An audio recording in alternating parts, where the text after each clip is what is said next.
going to use some crayons, I think, just to mix it up a little bit. Let me get my crayons from my pencil case. Okay, my pencil case.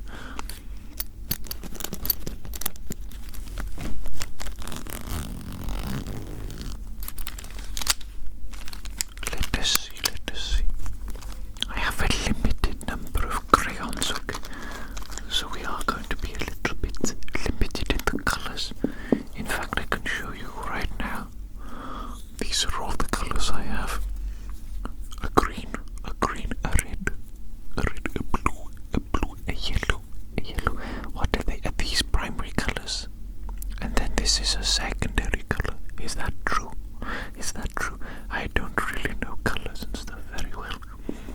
Why don't we use the yellow to begin with? That's what I'm thinking today. That's what I'm feeling. Using the yellow. Let's see. Where shall we start? Oh, look at that.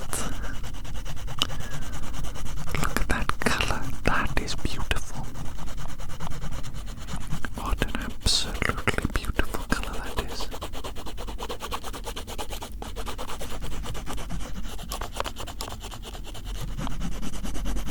I bet this sounds kind of softer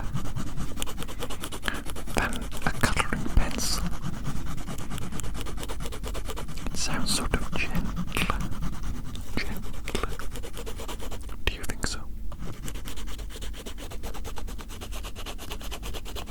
It's quite gentle, isn't it? Lovely waxy colour, gentle waxy sound. Why do crayons look so tempting and edible? You know what I'm saying? Or is that just me? Am I crazy? Am I crazy for thinking that crayons look delicious? I want to put this crayon in my mouth. I want to chomp on it and eat it. But that would be silly. That would not be very good at all. Might be very bad, actually. What happens if you eat a crayon? Maybe you poison yourself. I don't know. Let's not find out. Let us not find out. What do you mean I'm like a baby? Is that an insult? Are you insulting me right now? What? Because I acknowledge the temptation to eat this crayon, I'm a baby, am I? No, I'm just more honest than most people. Most people wouldn't acknowledge the desire that they have, the temptation deep within to eat the crayon. But I will acknowledge it. And not only will I acknowledge it, but I will voice it out loud to others. Because I don't care if other people think I'm weird or crazy. I will share every aspect of myself. I'm an oversharer. Is that true? I don't know. I'm actually quite quiet and private, really. IRL, you know what I'm saying? IRL. Maybe with you, I overshare. But that's because you're special. You're special. That's like I said earlier. You're my special, silly little sausage. You're my silly little sausage. That's right.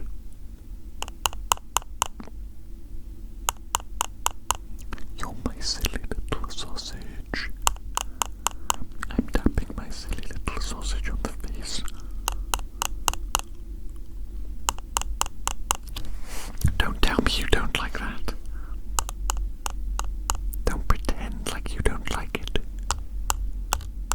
I know you like it. I can see it written all over your face. You're so easy to read. So easy to read. This looks beautiful already. Let me use a different color though. I think maybe green. Or is that going to be too much with the yellow?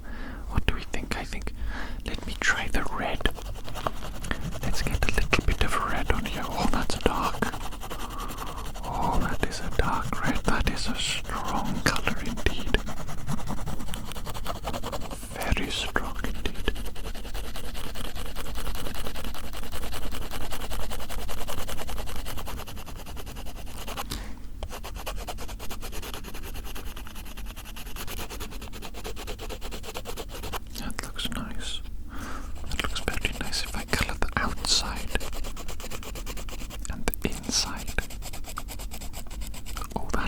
It's a beautiful effect. Absolutely beautiful effect. I'm talking like contouring. This is creating so much depth. You know what I was thinking recently? Because I had a big nasty spot on my face.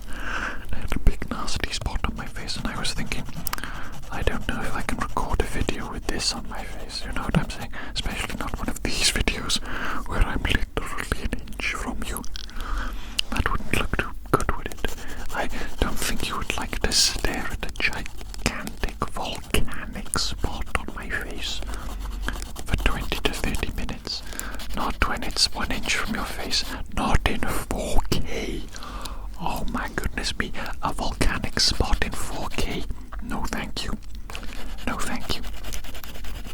But I was thinking, what could I do? What can I do about this spot? And I imagine a lot of girls that create content, they just put makeup on. They probably just put makeup on the spot, right? You can probably get rid of a spot with makeup, right? I think so. Put enough foundation on there or whatever, concealer. I don't really know, but probably you can. What if I started wearing makeup? What do you think? Do you think I'd look good? Do you think I'd look good? Oh yes, baby, I think I would look good, you know what I'm saying? No, I was thinking of like subtle makeup. Subtle makeup. I'm not actually going to do this. I don't care enough to do it. I think I probably would just record with a gigantic volcanic spot on my face anyway. And you know, if I get hateful comments, I'd be like, lol, don't care. But yes, I was watching Disguised Toast. Do you know Disguised Toast? He's like a live streamer slash YouTuber, content creator. I think he's mostly known for Among Us. I watch him play Among Us. He's fantastic. He's very intelligent, very funny as well, and I think a morally good person. I think so. I think I can tell. Sometimes you can just tell, you know, you can just tell from the vibes that someone gives off. You're like, that's a morally good person. I like them. And I like Disguised Toast for that reason. But he was talking about how I think he wears makeup, maybe not all the time, maybe only for like specific streams or shoots, because he's doing like professional stuff, right? He's so big. The companies, you know, they pay him, they fly him out to film him doing stuff, and when they film him, they will have like a makeup artist on the crew that will put makeup on him, and you can't tell. I mean, I couldn't tell that he was wearing makeup. It's obviously very subtle, especially for men, right? And they're just, I don't know, trying to make their face look even and blemish-free, I imagine. Trying to hide any little spots or imperfections or whatever. It's all kind of unnecessary rubbish, really, isn't it? But it does go to show you how fake everything is online. Do you know what I'm saying? Obviously, photos are the easiest to manipulate and to edit. Very easy to edit a still image to make yourself look better than you really are. But even video, it's easy, you know. If you have the right lighting, the right setup with the camera, that alone will look fantastic. Or make you look better than usual anyway. And then, in editing, you can change the brightness and the contrast and the blah blah blah again to make yourself look better than you do IRL. And that's before you even think about using filters and things like that. So I'm going to use green now. So yes, I mean it does just go to show you how fake everything is online, isn't it? How fake it is. If you saw me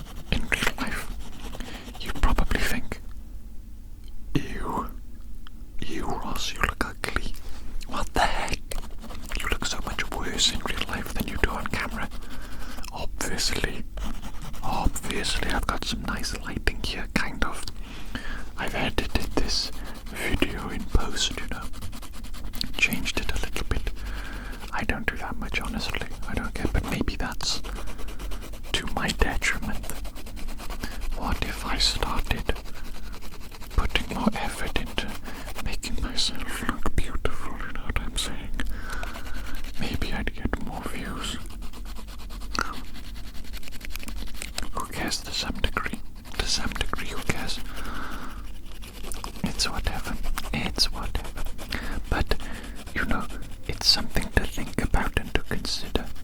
Maybe sometimes you look at somebody online, you look at someone you look up to, and you think to yourself, this person is so beautiful and so perfect and amazing, and they're so much better than me, and maybe you get feelings and thoughts like that, but the person you're looking at and thinking those thoughts about doesn't exist. That is a fake version of themselves, a highly edited version, so that they look their best, sound their best, everything.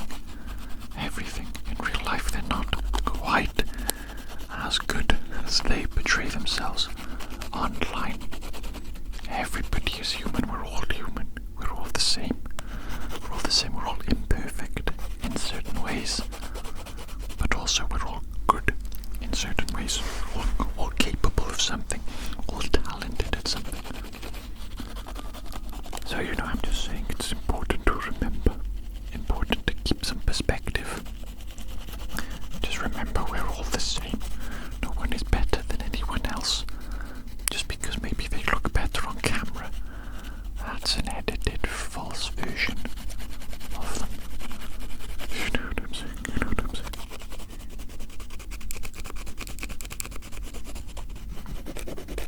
You look beautiful though. Right now. I actually love how this looks. This is very visually appealing. Baby.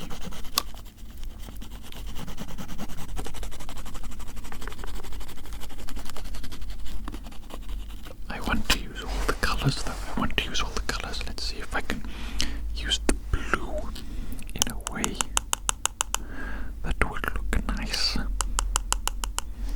I think if I use this on the edges here with the red, on the edges with the red. This is interesting. I was saying earlier about Disguised Toast. I was talking specifically about him, but the thing I'm thinking about is not really specific. I was thinking about how, sometimes you can tell that somebody is a morally good person just by looking at them or meeting them, spending small time with them, whatever it might be. You get instantly the vibe of the person, and you think this is a good person, this is a morally good person. I think that is very good and true and valid to have that feeling and assessment. But there is something that haunts me. It haunts me. I don't know why I'm so obsessed with morality. But in my mind I can't stop thinking about it, from time to time at least. This looks good. But morality, the thing that haunts me, is that I think most people are only morally good in certain situations. And by that I mean in a sort of environment or situation of luxury, or not necessarily luxury, but where all their needs are met.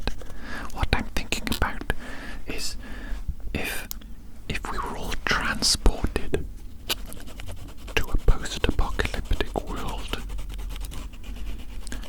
I think 99% of us would not be morally good. We would no longer be morally good, because we would be in a situation, an extreme extreme situation of survival where you would have to do immoral things to survive. And I think 99% of us, including myself, would do those immoral things to survive.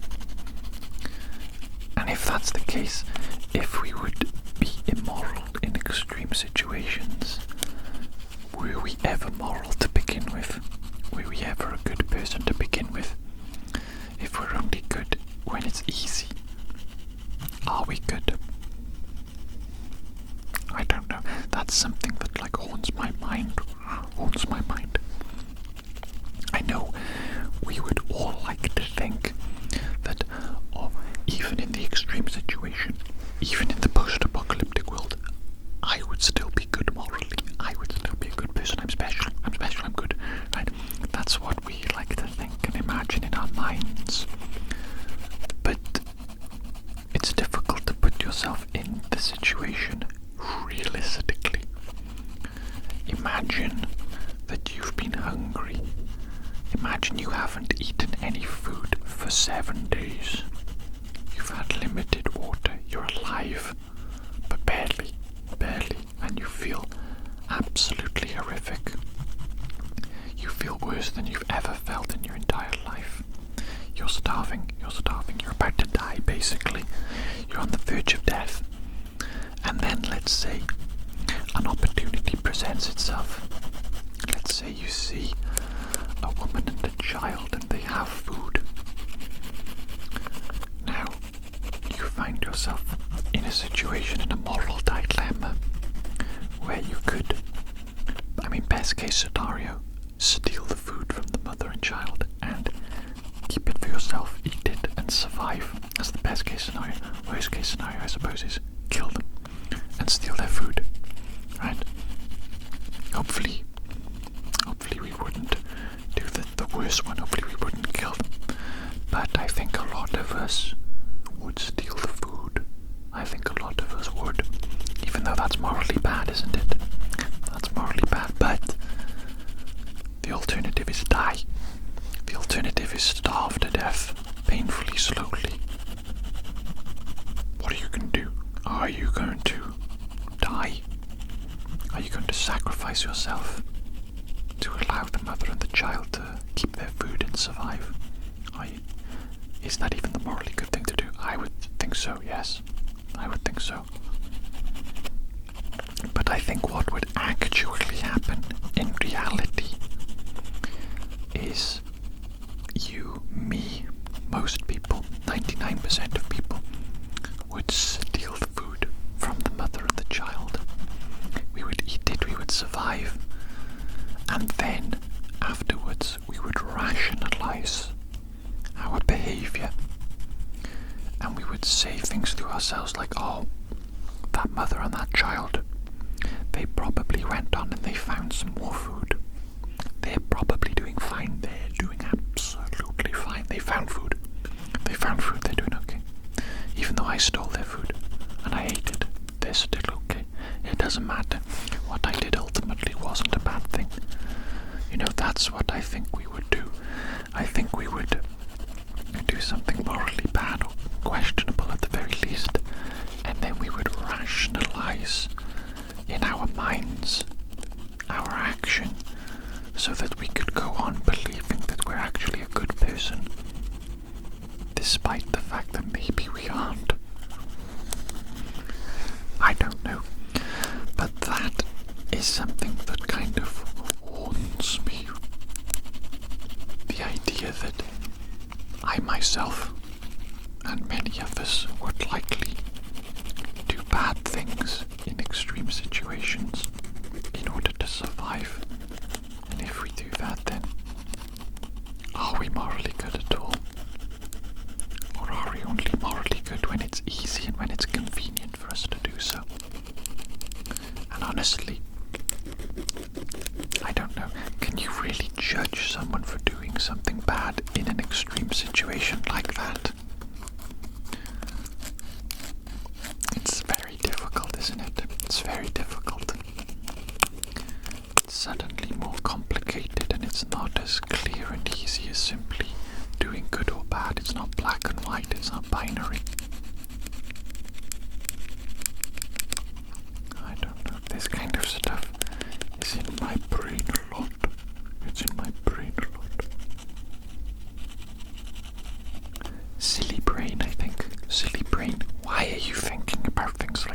brain, you naughty little brain, you wrinkly little piece of grey matter. Thinking about things. Why not simply enjoy things? Why not simply enjoy life as it comes? Take it as it comes, one day at a time, one situation at a time. Do your best, and that's it. That's it. That's quite simple. Why are you overcomplicating things, you wrinkly little brain? You piece of grey matter, you overcomplicating things with thoughts. Thoughts, really? You're going to have thoughts. You're going to ruin this potentially blissful little experience that is life with thoughts. How dare you, brain? How dare you? Don't make me come in there, brain. Don't make me come in there and give you a little piece of my mind. My mind versus your mind. Who am I? Am I my brain? Or am I something else? Is my brain someone else? Is my brain an antagonist? Battling my own brain? What an absurd notion. What an absurd idea. Don't worry, don't worry. I'm sorry, my silly little sausage. If my little thought patterns are infecting your brain and filling your brain with thoughts that make you feel negative in some sort of way, my apologies. You don't need to think the thoughts that are in my head. They're in my head, they're not in your head. You can just dismiss the thoughts in my head. You can dismiss the words that come out of my mouth. You can listen to the words that come out of my mouth and you can think, what a load of rubbish. What is this idiot rambling on about? I'm just enjoying the lovely sounds and the lovely feelings of the ASMR. That is probably the correct thing to think, the wise thing to think.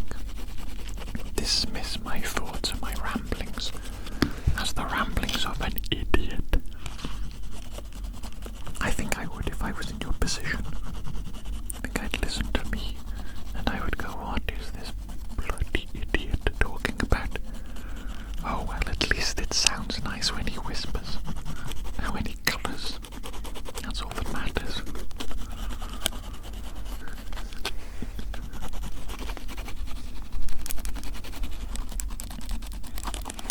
Maybe you could take that approach with people, other people in life, you know. Sometimes people will say something and what they say sort of gets under our skin, doesn't it? It like infects our mind and it affects our mood. Maybe it brings us down. But maybe the correct response to that is to simply completely and utterly dismiss them and dismiss what they said. To be like, you know what you just said, it's making me feel a bit rubbish and a bit bad, so guess what? I'm going to dismiss it. I'm going to completely and utterly dismiss it as simply negative, unproductive, stupid. I'm just going to dismiss it. It serves no purpose. If something serves no positive purpose, should we just dismiss it? I think yes. I think possibly yes. Maybe we should do that with our own thoughts as well. Maybe we should try and like self-regulate, you know what I'm saying? Sometimes we have our own little negative thoughts, don't we? But we could just dismiss them. We could just detach our emotion from the thought for a second. And we could analyze the thought and we could think, does this thought serve any positive purpose? Does this thought improve my life in any way? No. No, it doesn't. So you know what? Delete that thought. Delete it from existence. It doesn't exist anymore. It's gone. It's gone. I got rid of it. I deleted it. So that thought and the way it made me feel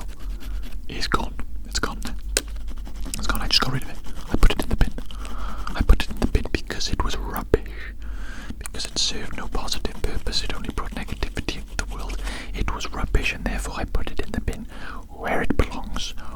Where it belongs. You know what I'm saying? Or am I rambling again? Is this the ramblings of a madman? Are you listening to the ramblings of a madman right now? Certainly possible. I think all evidence points to that being the case. Look at it. Look at what we're doing. I'm drawing on your face right now. And I'm talking nonsense in a dark room. If that's not madness, I don't know what is. But I will say, you look absolutely sublimely beautiful right now. And I'm not just saying that either. I'm talking about this piece of art. These colours look absolutely sensational. I don't know how they've come together and blended to create this, but this is an absolute feast for the eyes. This is beautiful, actually beautiful. I'm not even joking. It's really nice looking. Really nice looking.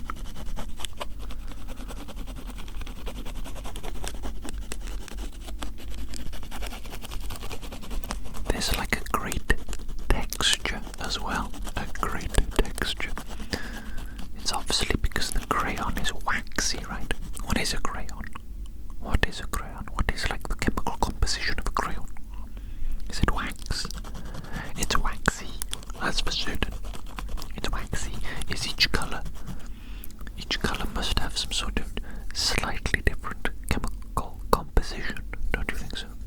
Some sort of different mineral composition, perhaps. Different mineral composition. Chemical composition. I'm going to red now. I'm using red.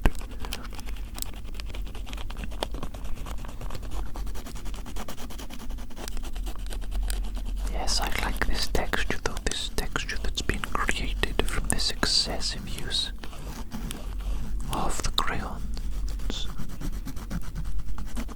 It almost looks like the skin of a satsuma. Your face now looks like the skin of a satsuma, not in terms of colour, but in terms of texture. I like that. I like that. I like the feeling of satsuma skin underneath my finger.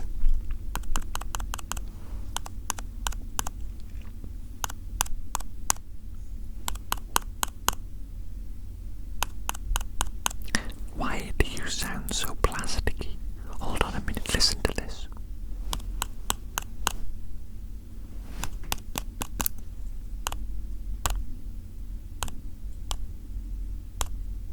That's your face. That is the sound of your face.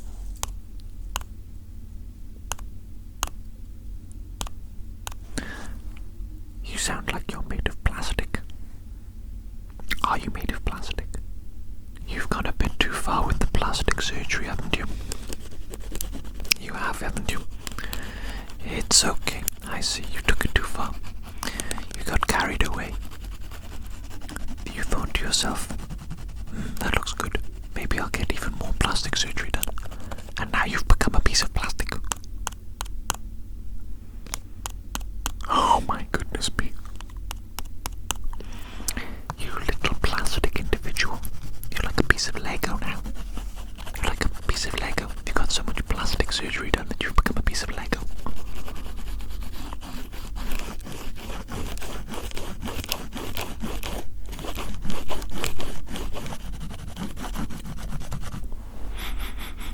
I'm just realizing now. The crayon smells good. It looks edible. It smells good.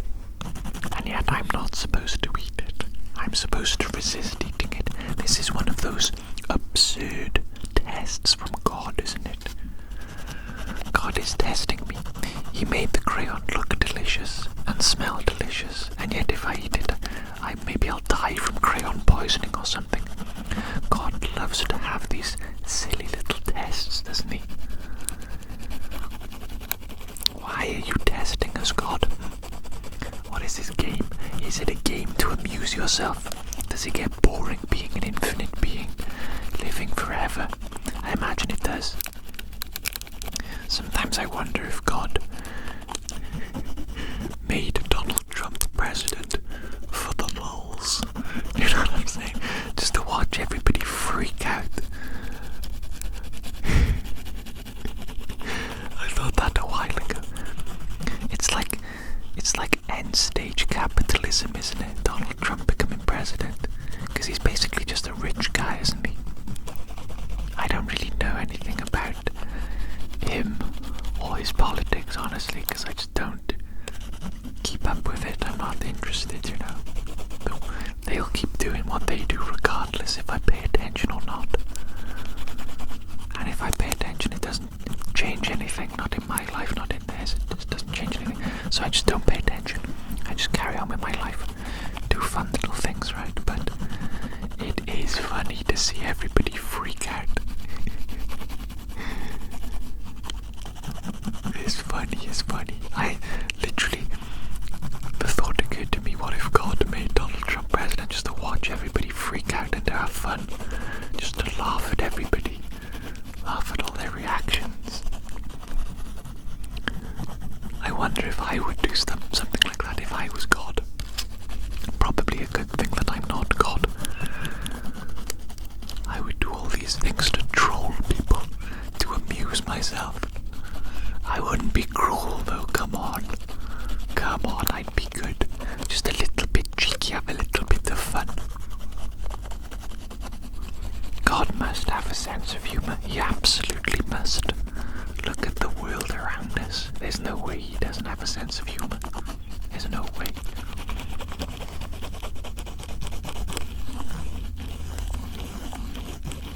You know what? I'm looking at this piece of art. It looks like a dark rainbow. That's what it looks like. A dark rainbow. And it looks brilliant. Absolutely brilliant. I think we might be done for the day. I think we've reached a point now where if I do any more, it may ruin it. We're at that point. You know it most likely. If you're an artist like me, you know it. It's been silly. I'm being silly. Listen, a lot of the things I say, I'm just being silly. Don't take me seriously. Never take me seriously. Even if it sounds like I'm saying something serious. Even if it sounds like I'm saying something worthwhile listening to, don't listen to me. I'm an idiot. I'm an idiot with a silly little YouTube channel where I make silly little videos. That's it. There's not much more to me. I'm not a very deep individual, okay? I just do silly things. So just, you know, if you're here, enjoy it. Enjoy it for what it is. Keep it simple. Keep it simple, baby. That's my approach to life. Just keep it simple, baby. Enjoy it. And if you don't enjoy it, go find something else to do that you do enjoy, you know what I'm saying? That's what I do. That's what I do. Anyway, you beautiful little creation. You beautiful little creation. Look at you. Look at you being all beautiful there. The audacity. The audacity of you to just sit there looking that beautiful. That's obscene. That's absolutely obscene. Oh, I'm going to say goodbye to you now, you beautiful little being. Goodbye. Bye. I'm wishing you the best. Okay, I'm going to send you some telepathic good luck and care and love, okay? And it's going to reach you. And it's going to infect you in a positive way. And it's going to help you to get through life. And it's going to help you to achieve your dreams. It is. I believe it is. Therefore it is. It's as simple as that. It is as simple as that, okay? So there you go. There's some good